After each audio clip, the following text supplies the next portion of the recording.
Salut à toutes et à tous, Marty Japan. Écoutez les amis, je suis à Akihabara et vous allez m'accompagner chez Sega. Putain, il y a du Shaman King partout. La licence est de retour. La licence est en train de monter en puissance tout doucement, un peu dans l'archipel forcément. En termes de marketing communication, on en voit partout. Et dans les devantures Sega, il y en a partout à Akihabara. Bref, c'est complètement dingue.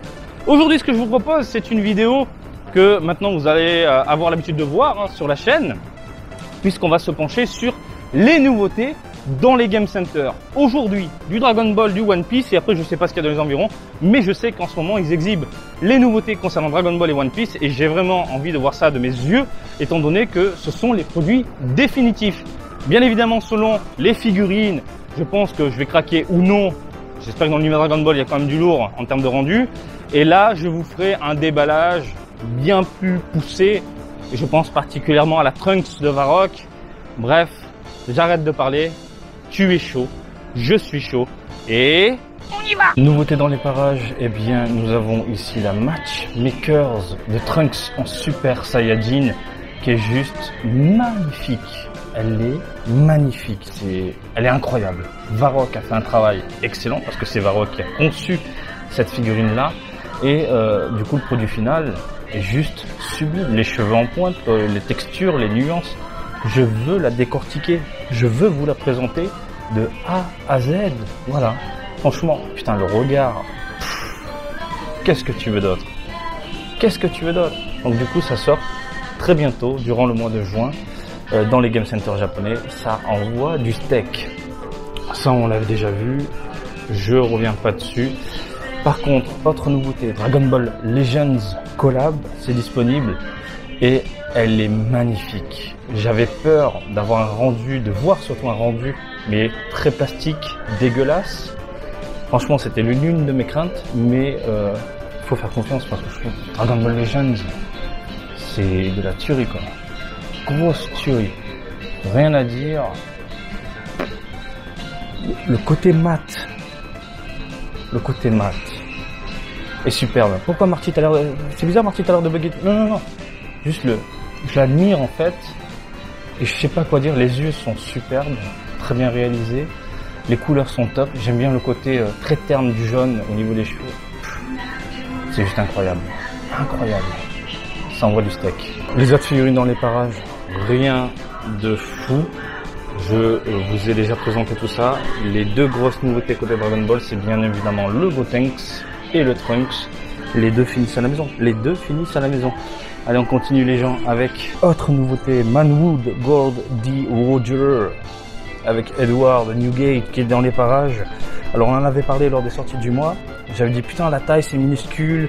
Je suis plus dans les 12-13 cm, c'est vraiment tout petit. Et c'est vrai c'est tout petit. Par contre, la qualité est au rendez-vous. La modélisation est fantastique et surtout le rendu global, diorama avec le sol qui pète dans tous les sens, des petites nuances à droite à gauche, un rendu qui envoie du très très lourd. Le visage, on ne le voit pas trop concernant Barbe Blanche, mais limite on s'en branle parce que c'est tellement dans une pose dynamique, le visage tu le vois pas. Putain, les lames sont sublimes, côté chromé, côté métallique, c'est magnifique. Franchement, j'ai rien à dire. C'est juste sublime de chez sublime. Et vous avez une version alternative qu'on a déjà eu dans l'univers Dragon Ball et One Piece aussi. Cet aspect un peu marbre, pierre, donnant un petit côté manga, je trouve. Surtout au niveau des traits, regardez ces traits qui sont très prononcés, noirs, comme des stries, un peu comme un manga tout simplement. Et je trouve que, putain, ça envoie du lourd. Je trouve ça monstrueux. Franchement, je m'attendais pas à un rendu aussi impeccable.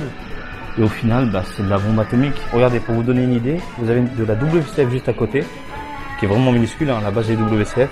Et vous avez la taille de la figurine. C'est tout petit, ça fait limite la taille de ma main. Voilà, franchement, belle surprise. Très très belle surprise. En parlant de WCF du coup, univers One Piece, écoutez, le résultat est assez plaisant. C'est pas comme Dragon Ball où souvent Dragon Ball c'est côté plastique, dégueulasse, couleur qui bave, il n'y a rien de plaisant je trouve. Là dans One Piece on est dans du mat, du bien travaillé, du bien modélisé. J'ai rien à dire, si t'es fan de WCF c'est le genre de truc que oui, ça peut clairement finir à la maison. Du côté de Kimetsu no Yaiba, on a toujours les mêmes merdes. Voilà. One Piece, toujours les mêmes merdes. Vous avez de la Q-Posket ici en nouveauté de Kenshin également dans les Game Center du coup japonais. Et un peu de Disney. Voilà. Pour le reste, encore une fois, on l'a vu, on en a parlé. Elsa, je l'ai pas vue. La petite Elsa, je l'ai pas vue. Si elle est dispo, je vais peut-être essayer de la choper. Enfin, pour moi, bien évidemment. Après, je vous montre un peu ce qu'il y a aussi dans les parages, hein, mais je crois que je vous l'ai montré ça. Gnangnan, j'ai du mal, hein. Gnangnan Land, j'ai du mal, donc voilà.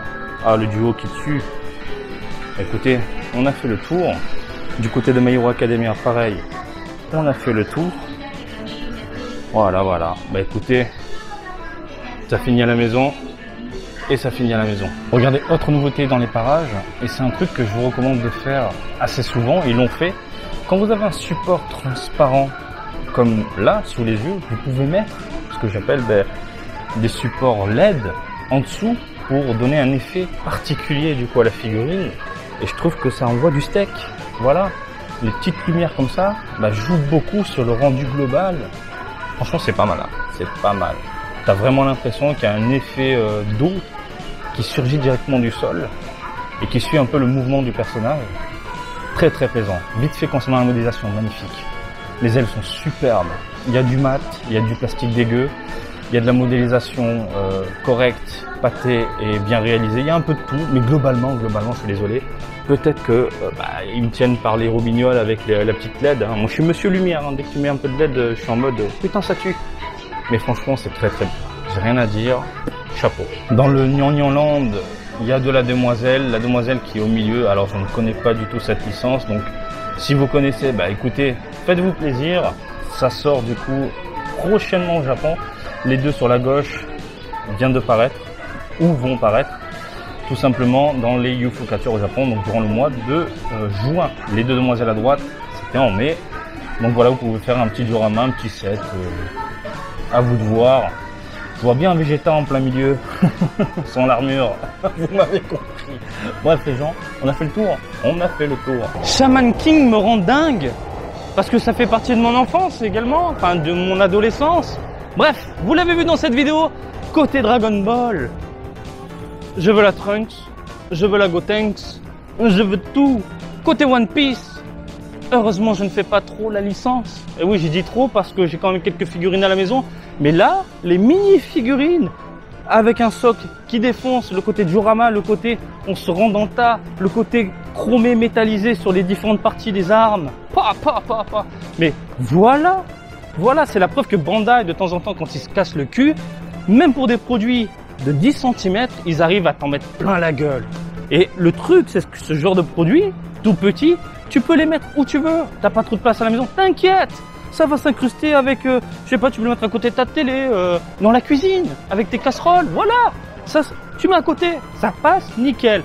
Après, l'univers de Disney et compagnie et du Gnangnan, je vous laisse juger parce que moi, je ne suis totalement pas expert dans ce domaine-là, mais je vous présente tout de même les produits qui sont ici, dans les Ufocatures, tout simplement. Voilà les amis, j'espère que ce petit tour en ma compagnie vous a plu. Comme d'habitude, je vous invite à me suivre sur Twitter et Facebook, Marty Japan. Et je vous dis à très bientôt. Allez, salut, bisous, ciao, ciao!